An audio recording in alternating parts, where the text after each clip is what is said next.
Eine alte Eisenbahnbrücke, eine über 1300 Jahre alte Abtei und eine Landschaft, die viele Besucher der Normandie niemals zu Gesicht bekommen.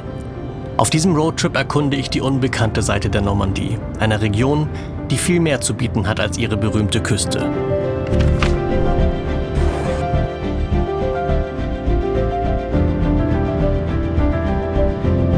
Ich bin in Saint-Loup-du-Gast, heißt das hier, und es gibt hier ein Viadukt, ein Stückchen weiter, gar nicht weit entfernt von diesem Platz, an dem ich geschlafen habe heute Nacht, und einen Radweg entlang einer ehemaligen Bahntrasse. Da möchte ich mal langfahren, ein Stückchen mit meinem Bike, und passenderweise hatten wir ja gestern das Thema Drohnen bei uns in der Gruppe. Und auf diesem Trip möchte ich gerne eine Drohne mal ausprobieren, und zwar die Hover Air X1 Pro.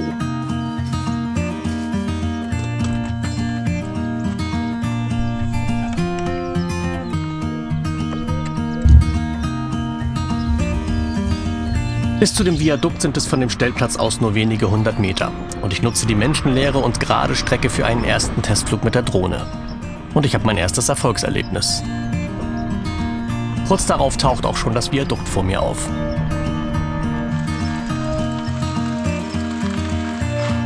Klasse sieht das hier aus. Toll, dieses grüne Wasser. Das sieht ja eigentlich ein bisschen ungesund aus, aber es ist irgendwie schön.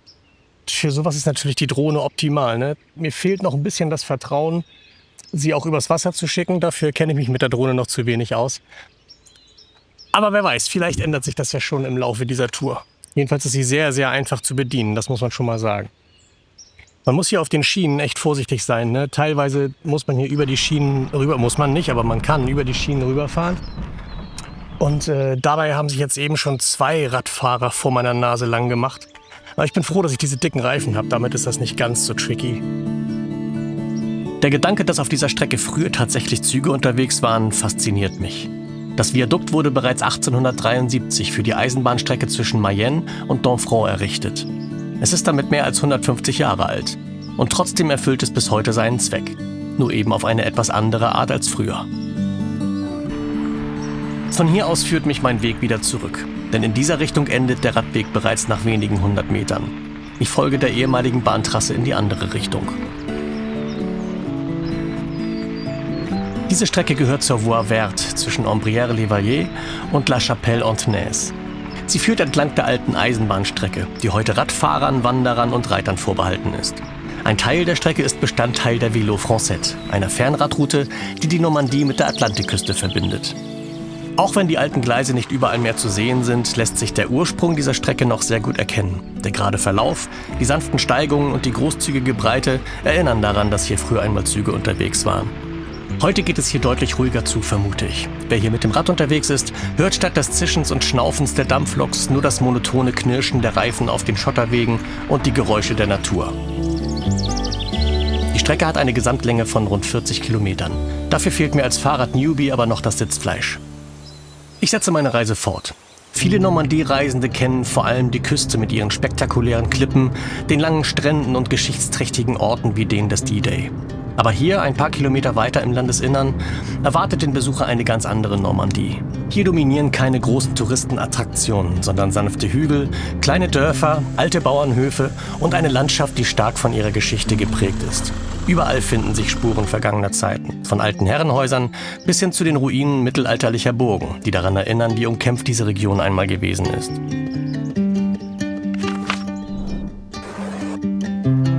Ich bin im Juli unterwegs und die Landschaft zeigt sich von ihrer sommerlichen Seite.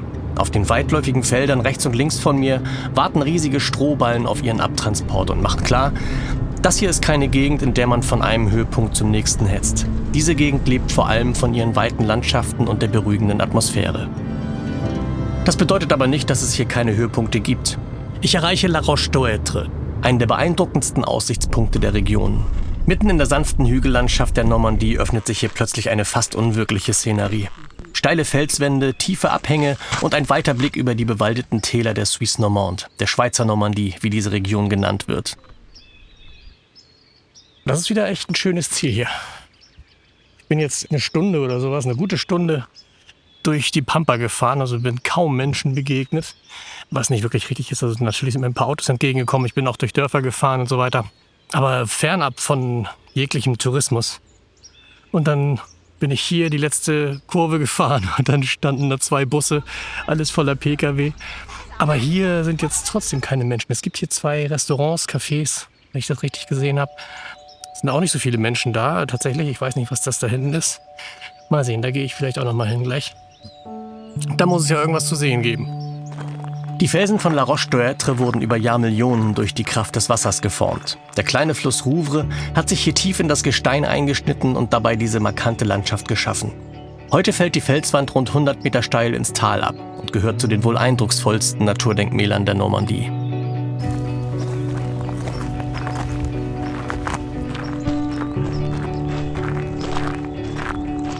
Das ist hier so ein Kletterpark. Kein Wunder, dass hier so viel los ist. Ich genieße noch ein wenig den Blick über die Schlucht und das endlose Grün der Umgebung, bevor ich meine Reise fortsetze.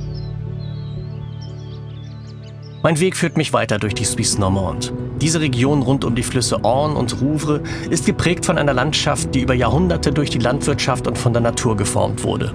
Und während ich weiter die endlosen Straßen entlang fahre, verändert sich das Landschaftsbild langsam. Die weiten, offenen Felder weichen dichter bewaldeten Abschnitten und hier und da tauchen kleine Dörfer auf.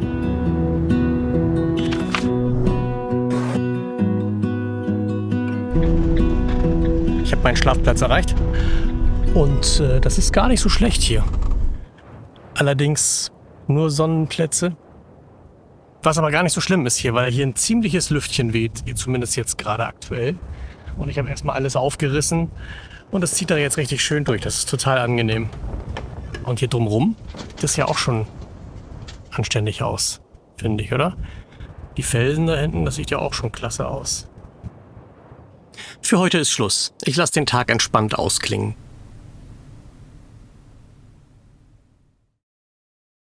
Guten Morgen. Heute geht's zu einem Viadukt. Ja, schon wieder. Wir hatten ja gestern schon ein Viadukt, aber dieses Viadukt ist noch viel größer, wenn ich das richtig gesehen habe im Internet.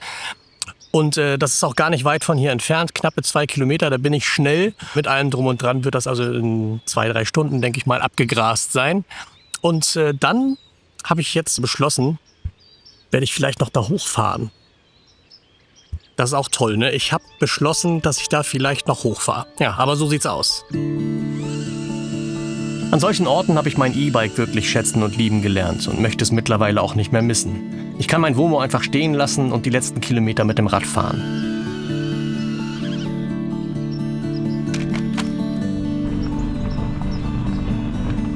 Von einem Viadukt ist hier weit und breit noch nichts zu sehen. Aber dann befindet es sich plötzlich direkt unter meinen Füßen.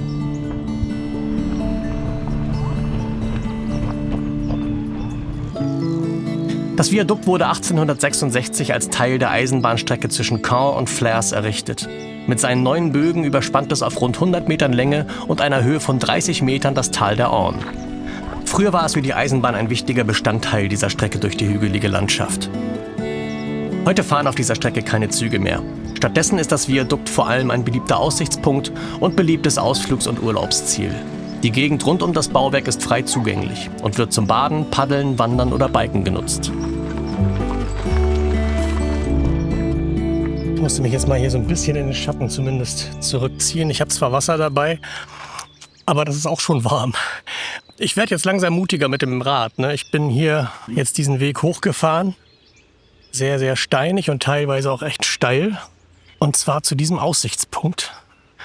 Hier wird viel Wassersport gemacht, da hinten planschen sie und sind auch viele Paddelboote hier unterwegs. Und mit der Drohne werde ich auch langsam mutiger. Ich habe sie jetzt einmal kreisen lassen hier und ich bin echt gespannt auf die Aufnahmen. Das sieht, glaube ich, richtig, richtig geil aus. Und einfacher geht's echt nicht, ne? Einfach auf den Knopf drücken, die fliegt ihr Programm, kommt wieder zurück, landet auf der Hand. Also was will man mehr? Aber trotzdem habe ich immer noch weiche Knie, wenn ich hier auf den Knopf drücke. Ja. Aber völlig zu Unrecht wahrscheinlich. Aber es ist ja auch gut, wenn man die Vorsicht nicht ganz verliert. Oh, es ist so heiß in der Sonne, ey. Jetzt wieder zurück in den Schatten. Orte wie dieser verbinden Landschaft und Geschichte. Ein altes Bauwerk, das seine ursprüngliche Funktion verloren hat, aber bis heute ein wichtiger Bestandteil der Region geblieben ist.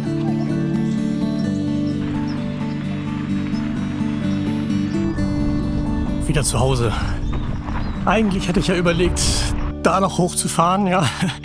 Aber für meinen Geschmack hatte ich heute genug Steigung Und insofern werde ich mir das für heute schenken und stattdessen mir jetzt irgendwo was zu essen organisieren und dann mein nächstes Ziel ansteuern. Noch am selben Tag geht es für mich weiter zu meinem nächsten Ziel. Und auch hier begegnen sich Vergangenheit und Gegenwart auf eine ganz besondere Weise.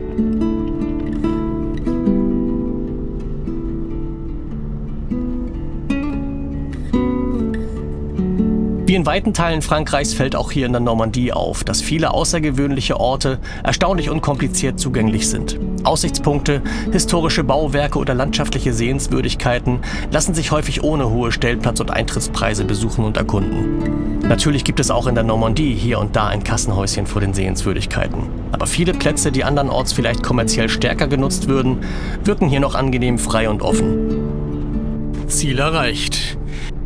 Der Stellplatz hier, der ist wegen Bauarbeiten geschlossen. Es gibt aber einen Ausweichstellplatz, der auch ausgeschildert ist. Aber ich bin da irgendwie aus dem Schild nicht schlau geworden und stand davor, etwas planlos, und habe gar nicht gemerkt, dass hinter mir dann plötzlich ein Auto wartete. Und ich bin dann erstmal weitergefahren, habe dann rechts geblinkt und die vorbeigelassen.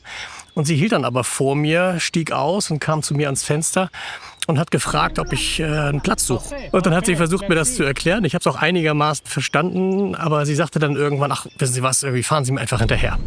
Und dann hat sie mich hierher gefahren. Das waren dann von da aus 300 Meter auch, ne? Aber trotzdem, die Geste ist ja schon mal sehr, sehr nett. Und jetzt bin ich hier. Und zwar ganz alleine. Eben stand hier noch ein Italiener, aber jetzt bin ich hier völlig allein. Und ich bin vor, sagen wir 10, 15 Minuten bin ich noch durch eine Stadt gefahren, Querstrich große Ortschaft, und dachte, ach du Scheiße, wo bin ich denn jetzt hier gelandet? Aber das kann man doch jetzt echt machen hier. Also für einen Ausweichparkplatz nicht schlecht. Und das, wo ich hin möchte, das ist direkt da. Das ist das, weshalb ich eigentlich hier bin und wo ich jetzt heute auch noch hingehen werde.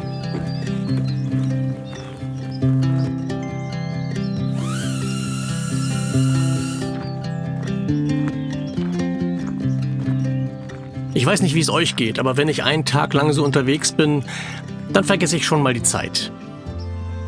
Die haben nur bis 18:30 Uhr geöffnet, das heißt, wir müssen da wohl morgen noch mal hin.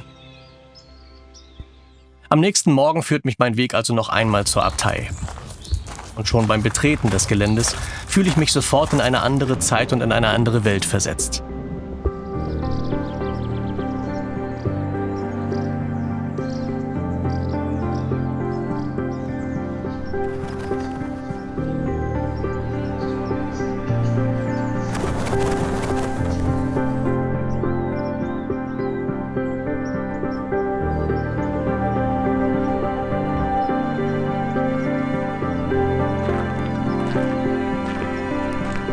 Das ist wieder toll hier, ne? Ich bin jetzt gerade in dieser Abtei.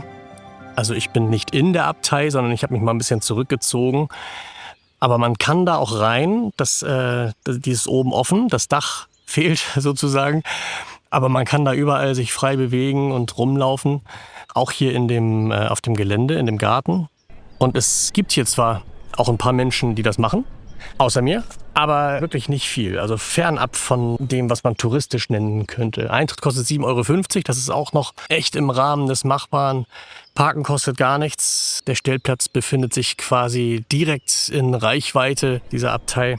Wirklich einzigartig, und das in der Normandie, ne? Das hätte ich echt nicht erwartet. Von der Normandie denkt man immer hochtouristisch, aber sobald man mal ein bisschen von der Küste wegfährt, sieht das alles ganz anders aus, und die Gegend hat hier echt viel zu bieten. Die Geschichte der Abbaye de Jumièges reicht weit zurück. Gegründet wurde sie bereits im Jahr 654 und sie entwickelte sich im Laufe der Jahrhunderte zu einem der bedeutendsten Klöster der gesamten Normandie. Im Mittelalter lebten hier zeitweise mehrere hundert Mönche gleichzeitig. Aber die Abtei diente nicht nur als religiöses Zentrum, sondern auch als Ort für Bildung und Kultur. Im 9. Jahrhundert wurde sie von den Wikingern zerstört, später wieder aufgebaut und erlebte im Mittelalter erneut eine lange Blütezeit. Während der Französischen Revolution wurde das Kloster schließlich aufgelöst und die Gebäude wurden teilweise als Steinbruch genutzt. Heute stehen vor allem die beeindruckenden Ruinen der Klosterkirche hier. Die hohen, offenen Mauern und die beiden markanten Türme vermitteln noch immer eine Vorstellung davon, welche Bedeutung dieser Ort einmal gehabt haben muss.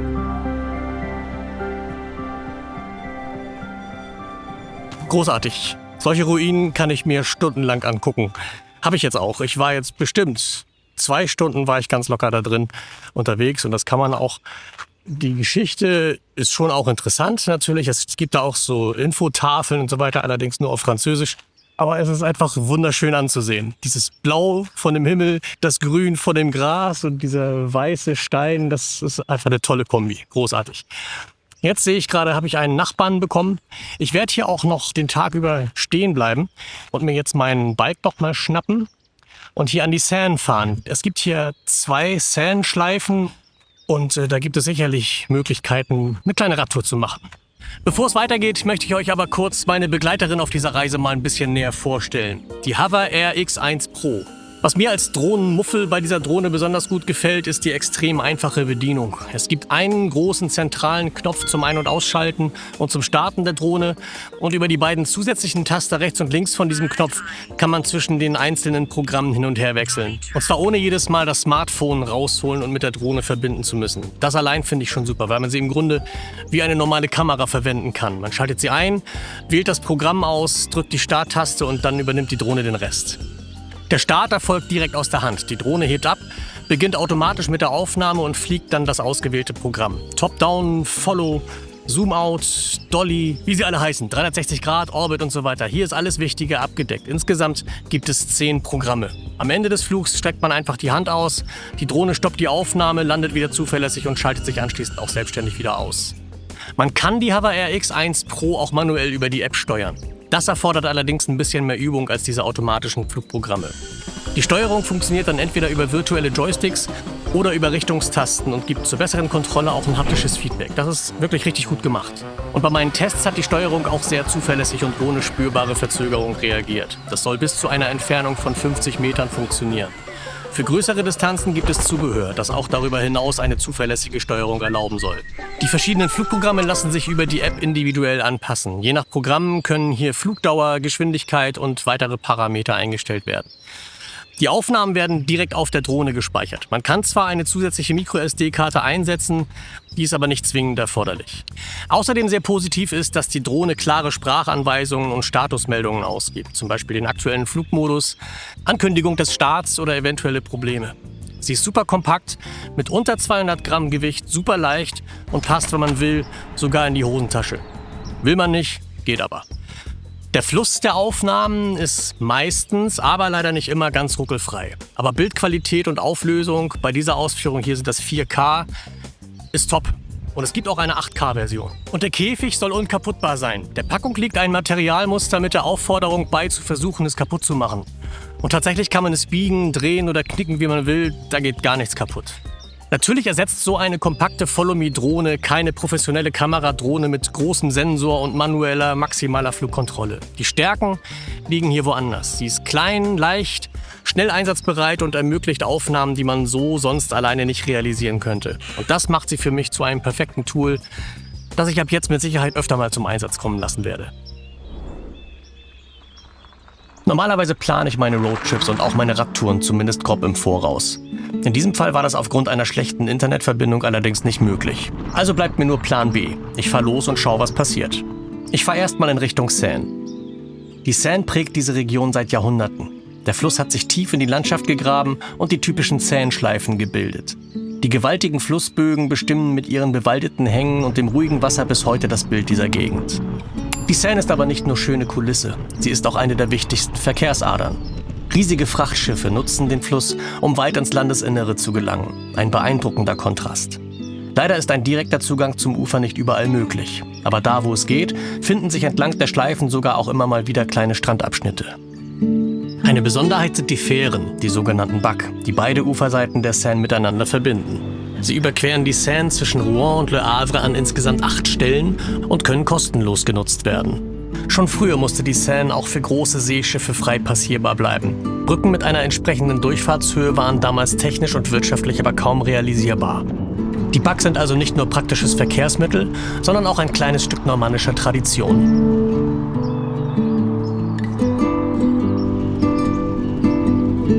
Na, das kennen wir doch irgendwoher.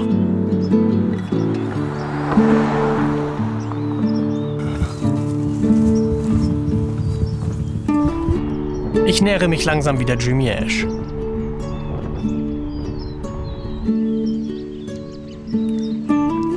wieder zu Hause.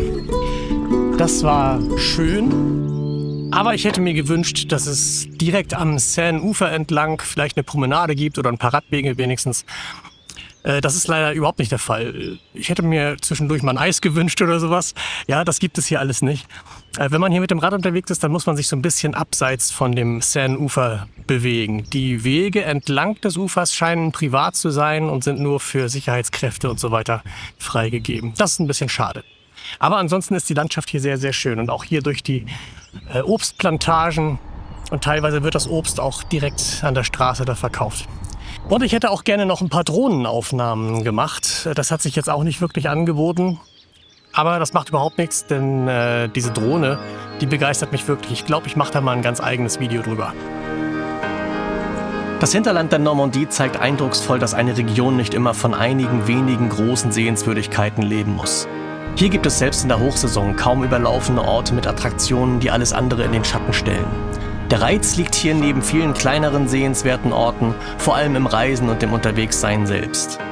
Die von mir gewählten Ziele sind nur ein kleiner Ausschnitt dessen, was die Normandie zu bieten hat. Abseits der bekannten Küstenabschnitte und berühmten Sehenswürdigkeiten warten noch unzählige weitere Orte darauf, entdeckt zu werden.